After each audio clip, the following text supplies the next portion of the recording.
Can you see my Welcome, glass? Oh, welcome, welcome. This is Kevin Spann, the insurance guru. Kevin Spann, the Allstate agent.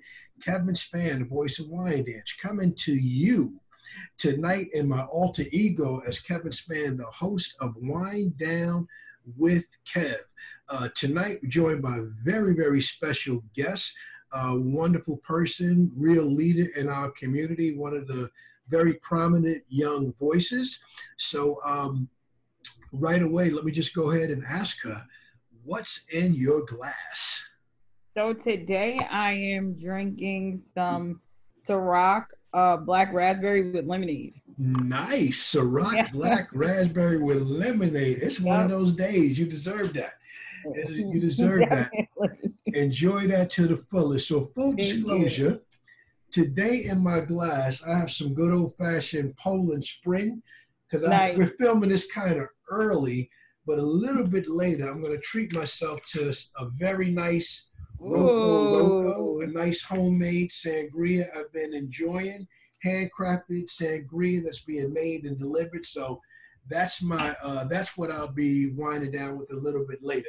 But we're nice. filming this a little bit early. It's only 6:22, and I got a little driving to do tonight, so I got to keep it safe. So, people tuning in, my guest this evening is Miss Sam Law. Sam Law, talk to the people and tell them who you are. Who is Sam Law? Well, the short story, I guess I'm Sam Law. No, I'm just kidding. I am a TEDx speaker. I have a master's in mental health counseling from LIU Post. My bachelor's is from SUNY Westbury in psychology. I grew up in West Babylon, New York. I recently moved to Miami about 4 or 5 years ago. I own a charity, Young Hip Professionals Inc., and I also own a digital marketing company, YHP Brand Marketing. Those are my personal businesses, but the last few years I've also been working my day job in the spirits in the marketing side of the spirits industry. So that I think is like pretty. Oh, and I'm a model, a published model. So that's pretty much Outstanding. it. Outstanding. I love all of the work that you're doing and that's just that's just the clean resume version. That's just the official work that you're doing, your 9 to 5, so you can live indoors and eat like everybody else. Also, the nonprofit work that you do from your heart, and also what you do to help others. So, Sam Law, I wanted to talk to you because I follow you on Facebook, I follow you on IG, and I see you as one of the leading young voices in the community. And this is the first of a series I want to do, just talking to some of the young voices because I believe the young people are our future. And I just want to tap into that a little bit. And we have so much to talk about. We're going to get below the surface of that surface introduction because I learned more about you. I can't wait to talk to you about. But I first want to just start off by having some fun and having a couple of laughs. So first, quick toast. Let's toast to you being here. Quick Cheers. sip. Cheers. All right, let's start off with a little bit of fun. Sam, if you could be in any sitcom, what sitcom would you be in? Oh man, I would have wanted to. Well, it's not really a sitcom, and the show ended, but I probably would have wanted to be in Vampire Diaries. Vampire. Yeah. Okay. So that's a new one on me, but talk to me about what character you would be in Vampire and why. mm, that's tough. I would have wanted to be one of the vampires that was friends with the Salvatore brothers. I had a crush on Ian Somerhalder the whole time the series was on, and he played Damon Salvatore. So I probably would have wanted to be on that show, or I guess as a sitcom, I probably would have wanted to be on Grownish.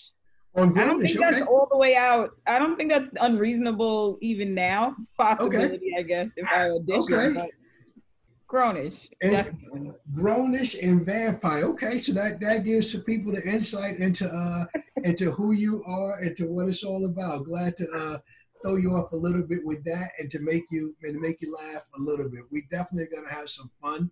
We got so many serious topics to talk about, to touch upon. But Right.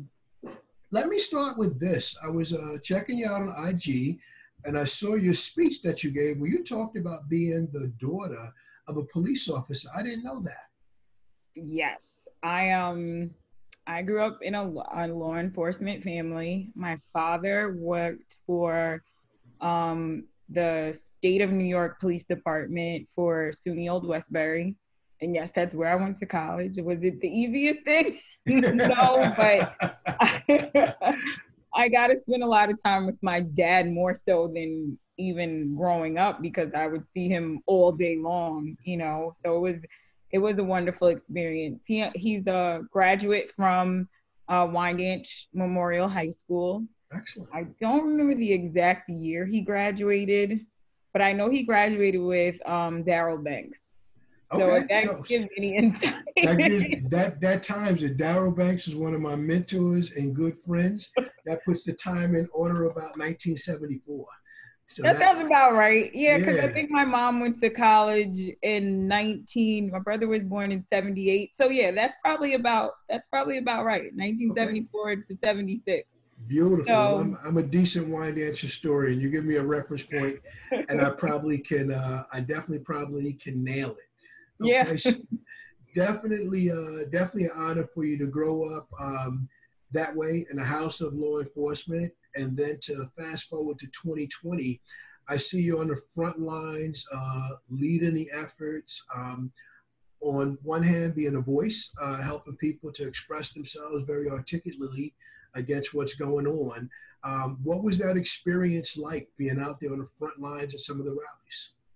Um it's it's a lot of different feelings all at once coming at you. In some ways, it's breathtaking and exciting. You're with all these different groups of people, at all from all different walks of life, colors, creeds, abilities, and then on the other hand, it's terrifying. You know, you have people heckling you back. When I gave the press conference, that didn't happen, but when we did the Juneteenth march, that Ariana Levin put together. Her mother runs the Women's Diversity Network, Shaniqua Levin, Okay. and the Long Island Black Alliance with Jackie Burbridge. And when we did that, we were being heckled back, you know, by the community. We walked from Amityville High School to Seaford. Wow, that's a And walk. not so much in Amityville, but when we got to Massapequa and in the Seaford area, some of them were out there like, you know, way to go. And then some of them were like, get out of here. We don't want you here. Go back to your own country. You know, a lot of F-bombs and Trump flags. So that part was scary, but because there were so many of us and we had a police escort, I felt safe. But it can be scary. You don't know if someone's gonna try and bring harm to the group or if it's just gonna be a peaceful experience. But I mean, you definitely see the two sides of this discussion. Well, great job exercising your constitutional rights, your Thank right you. to freedom of speech, and great job walking through the wonderful mosaic that is America. There's a lot of diversity in America. There's a lot of differences in community. No community can be or should be painted with one brush. Right. Within every community, there are people that are going to be for you and people are going to that will be against you, but it's part of the process and part of the reset button that we're going through now is just to peacefully have the conversation. Right. So we're recording this on July 30th. It won't be heard or seen for a few weeks from now, but today, a historic figure, a man that's referred to as the conscience of Congress, was laid to rest. And he was known for one quote, or two words really, good trouble. How do you like to get in good trouble in your life as it relates to helping people and advancing the cause? I think I get in good trouble on a daily basis. I'm very opinionated. I've learned to hold back some of my opinions over the last 2 years. It's not easy, but I also back up what I say. Like I'm out there doing the work. I'm out there getting involved, getting my hands I guess, good dirty. Yes, that's good. But you know, one of the ways that I feel like I've gotten into good trouble was by starting a 501c3, by starting Young Hip Professionals. I think that was the major step, and just trying to disrupt this systemic racist atmosphere that we've been living in it for far too long. 400 years of oppression is too much. Okay, so let's talk about Young Hip Professionals. You started Young Hip Professionals a couple of years ago, so this wasn't reactionary, it was proactive. So talk to me about the foundation, the founding of it, what the purpose of it was when you started, and where you guys are today. So I originally started in 2016. I was sitting talking to my boyfriend about it, and I told him that I wanted to start something. I just felt deeply in my heart that I wanted to start something. I didn't know what. It started out as a experiential marketing type of company with a focus in hospitality. So like I said, I have a background in marketing in the spirits industry. We started out bartending and hosting and serving at weddings and different types of parties and events. And then from that, other people that I got involved with and other things that I got involved with, it became a networking group, Excellent. filled with minorities of that were just they were influencers in journalism and in the arts and fashion, sports, and it was really exciting. And from that was probably around 2018. So about 2 years later, it kind of like just naturally transitioned into that. And then in 2019, I actually split the brand. So it went from the networking group and still doing like events to now I split the event side and made that YHP brand marketing, and then made Young Hip Professionals a charity so that we could, because there were things I was being told I couldn't do from the Okay. town, you know, because I wasn't a 501c3. And I was like, all right, well, I'm not going to let that stop me. I'm going to go be a 501c3. So within about 4 weeks, 4 to 6 weeks, I was a 501c3 from when they told me I couldn't do what I wanted to do. So that's awesome. So from the listening audience standpoint, I think that's so amazing, that you got the proper feedback, that you couldn't do certain things because you didn't have the proper structure in order to do it, that you didn't take that pushback and just walk away. You went out and formed the right organization so you can do things the right way. So going back to your impetus for it, the desire to start something, years ago, Tiger Woods had a charity called Start Something. And it was, he ran it through various major stores. And it was for young people to start anything that was in their heart. If you took the right steps to start it, he would assist with the funding. Oftentimes people have these great desires to change the world, but they don't take the first steps themselves to invest a few $100s in establishing a 501c3 so that you can do the right things the right way. So I'm impressed that you didn't take that feedback and allow it to discourage you, that you went ahead and you did form the 501c3, and now you're in a position to do charitable work the right way. So talk about some of the charitable quests and things that you've tried to do or things that you would desire to do going forward. So in the beginning, like I said, a lot of it was structured around networking and getting to the next step in your career or starting a new career. That is still the major focus of the charity. But now we've added some policy into the mix. So in the beginning, we were doing local events, educating people on different types of careers and in fields that people don't necessarily think of right away, like journalism, modeling, acting, performing arts. And we still do that. Excellent. But within that, we added some other focuses. We added gaming, the gaming industry. We partnered with the Long Island Gaming League. Dennis Buchanan has been a great mentor to me through this entire process from when I met him, I want to say in 2017 till now. So I've become a part of that organization. And We've also done a lot with the Urban League, Shades of Long Island, Minority Millennials. We held several networking events throughout 2019 that were super impactful. We're talking about events to 100 people of all different, the way I love it, all different colors, creeds, Absolutely. and backgrounds.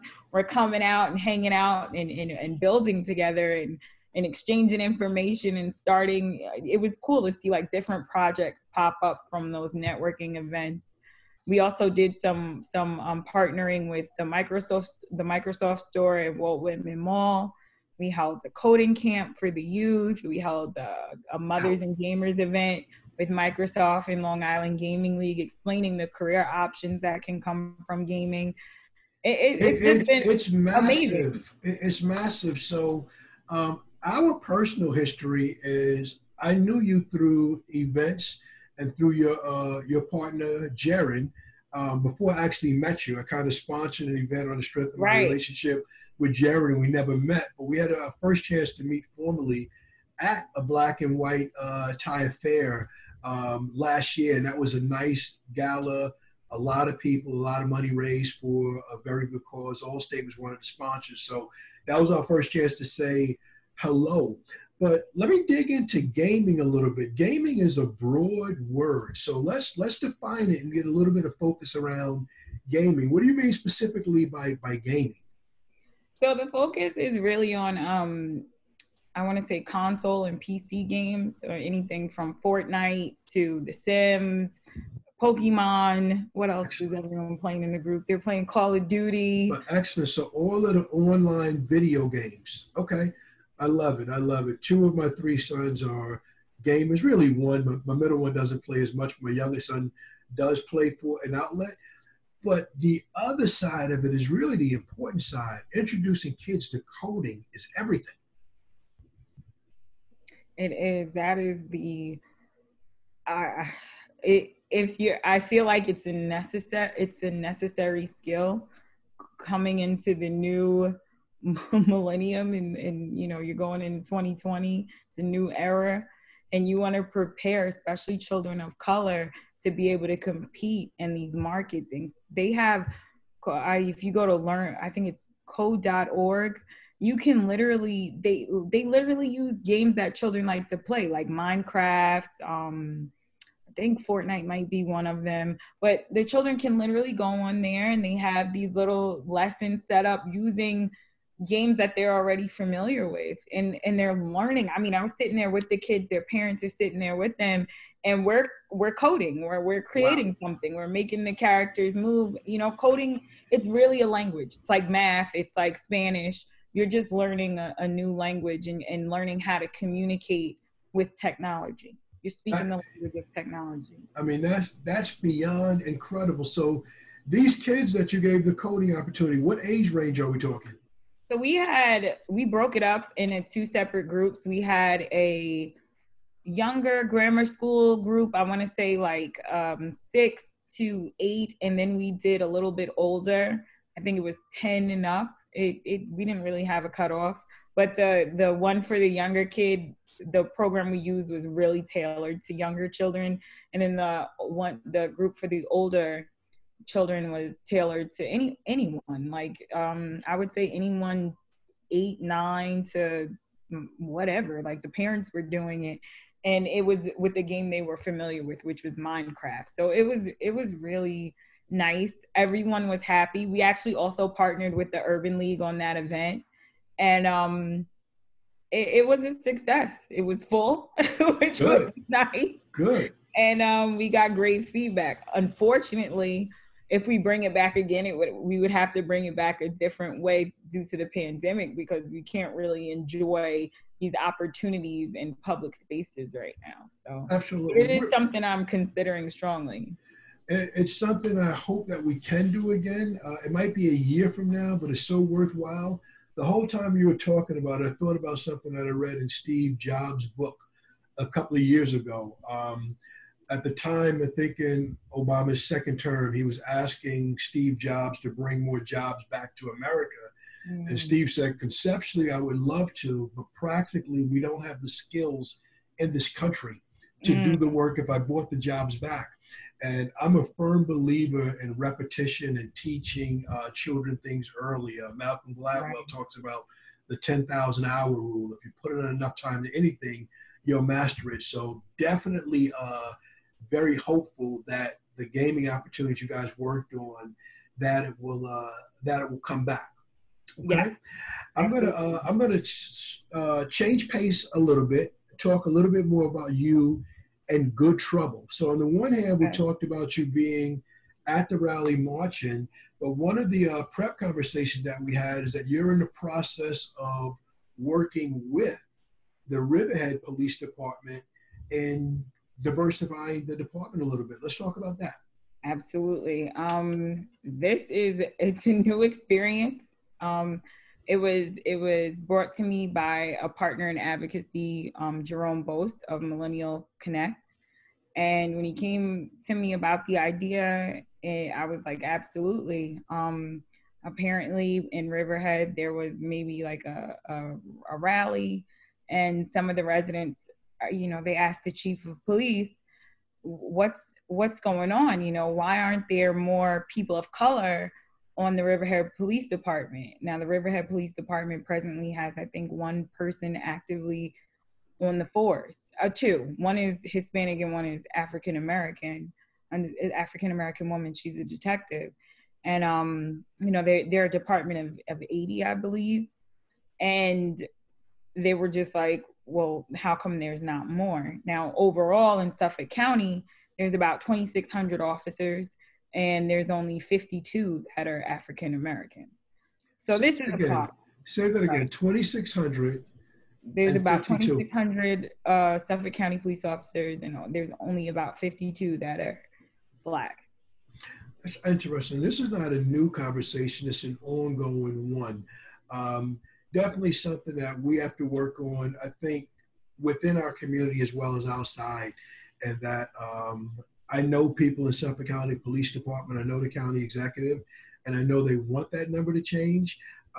Internally, I don't think we do a good enough job of guiding people towards that career, because when things go wrong, we um, feel, experience a lot of things, and we may direct people away from it. Right. But we definitely need to be a part of the solution, and being Absolutely. on the force is definitely being a part of the solution. So all good things with your work with that.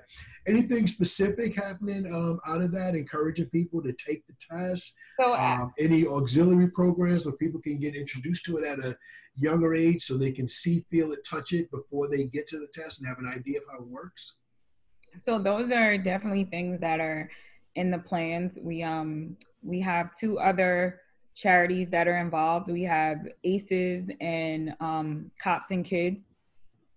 So that is the goal, is to get it, so it's to understand where people, why people aren't signing up for the tests that are of color. There was a federal mandate given to Suffolk County to get more people on the force, and within Suffolk County you have town and village PDs, and a lot of times within the town and village PDs they want their officers to be from that area. So Suffolk County is a little more broad, but when it's town and village, they go through residency first. So if you take the civil service test, you go through the whole process, you meet all the requirements, you can be invited onto those police forces, respectively, but residency does impact that. So the goal is obviously for the next cycle to get more people of color, more women to take this test, and from there to really hone in on the Riverhead Police Department, find out maybe where people are going wrong in the I think it's a 9-step process between like the agility test, the civil service exam, the background screen, the psychology test, really just finding out what's going on. There's a lot of detector tests. There's a lot of moving parts just to get in the door.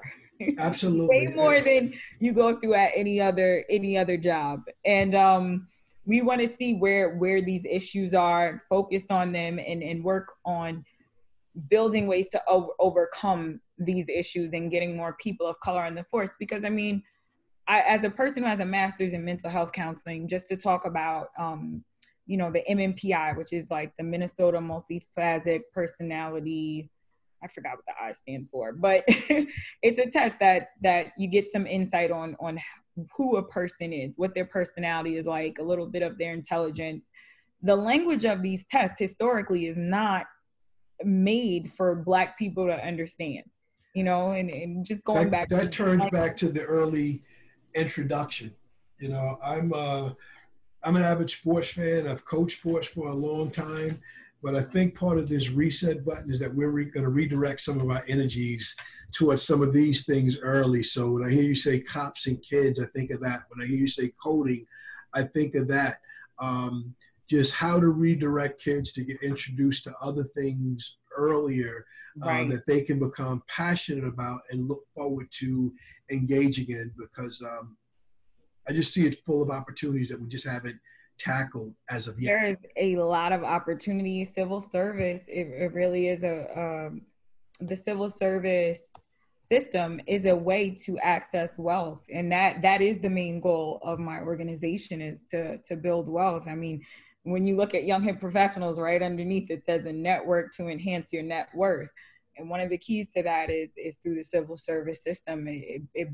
It's a way into the middle class and upper middle class, and we want more people of color to have access to that. So this is a stepping stone, and it can also build positive relationships between the police force and communities of color. That's what you want, 1,000%, and it's beyond the police department. It's all civil service, and then it's coupling the other side of what I see you doing. It's getting the solid base of introduction to civil service, but also at the same time concurrently pursuing your entrepreneurial spirit and creating your own thing. So we talked about it a little bit yesterday. The end game has to be equity beyond equality. Equality is a nice term, but it's not tangible. Equity is right. tangible. So I look back at some of the home ownership efforts that you guys have done. Those things, they're tangible. Equity right. is tangible. So that's really important that we embrace all of those things as well. Sam, one of the things I'm enjoying about talking to you is that you are a master networker. Oftentimes people are really excited about one thing and they want everybody to stop what they're doing to come to support it. However, when you in turn have an event or someone else has an event, they're never there. And that's just not the right way of networking. So how did you learn to support so many other people's activities as opposed to just saying, look at me, I'm Sam, I have some ideas, everybody should come? I think it kind of goes back to growing up in a church. You know, the theory of kingdom building it works. You know, if you sit there and you see someone within your community that's doing something that's important, that can educate people, lead them to wealth, opportunities, you want to shine a light on that. It's not all about me. You know, it's about how we can build bridges amongst each other and create strong communities. So that's what I think it kind of comes from, the idea of like building God's kingdom, you know, and I've translated that obviously into the secular world as well. Everything you do, you have to be the light that God he wants you to be, and that he's molding you to be. So that's really where I think it comes from. I think it's always kind of been an innate feeling in me. I love seeing people do well. I love it when I see too, like I say, hey, Kevin, I want you to meet so and so, and they have a marketing company. Like, oh, Kevin, I want you to meet Godson from Blue Surge Marketing, or I want you to meet my friend Kenny Key from Famous Internet Solutions. He can help you with your SEO. You know, I want you to meet these people because you guys can help each other. You know, if you get some services from them, their pocket obviously is a little fatter with money in it, but you're also receiving what you need on the end to grow your wealth. And I think that's important. Plus, I mean, friendship is important too. You can broaden your base of friends. I think we've, in the last 20, 30 years, there's a lot of isolation in our communities, and we don't reach out. We don't know who our neighbors are anymore. We don't know who the moms are at schools anymore, the dads, like all of that. We've kind of become so into ourselves and what goes on in our own world. And we're not an island, you know? I No, mean, we no, live on an people, island, but we people are not an island. we definitely need each other, and Right, I think two words that I like that are being used a lot is alone together. You know, we right, can socially distance, we can do some things alone, but technology allows us to have this together. We're having a conversation together, we're having a drink together, but at right, the same time, we're alone. right, right. And So we're not spreading coronavirus. not at all, You not at know? all. This But podcast is my innovation out of the isolation because right, I also networked a lot. But I right, wanted to still have conversations with an array of people. I talk to different people every day that inspire me. This gives me a chance to share inspirational stories. So you mentioned something. We're going into the final stretch. okay. Um, it is July as we're doing this, probably August when this is seen. You're a mom. You have a child. What grade? I have two children. I Two have children. a 17-year-old who's going to 11th grade, and I have a 9-year-old who's going to fourth grade. Perfect. Talk to me about your thoughts on back to school. Obviously, we don't know what's going to happen yet, but what are your feelings and your thoughts about them going back to school in September? It terrifies me. I mean, I'm like every day, you know, we're hearing, especially how, first our state was like leading in the numbers and deaths, and now our state is like everybody stay away because now it's starting to peak everywhere else. And I'm just like, we're doing so good right now. Why change that? You know, and I personally went through a loss. And my son, he lost his grandfather, you know, another great resident from Wyandanch community. Rest in Good peace, friend of mine. Craig Braswell. You know, and I don't want to add. You know, I lost my dad a few years ago. I don't want to add to that list. You know, I just don't. I don't want to lose anyone else. I don't want anyone else to lose anyone else. And I think I'm okay with staying home and doing the homeschool program with my children. If I had to work nights to get it done or whatever I have to do, I'm okay with doing that.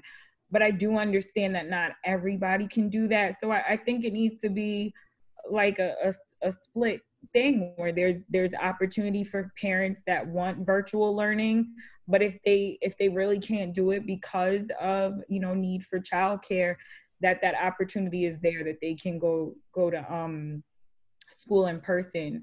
I've had the pleasure over the last few weeks since summer to get involved in some events with New York Education Trust, and listen in and talk with other parents and educators on how to do this well in New York State. And you know, I have conversations daily with a good friend of mine, Jackie Burbridge.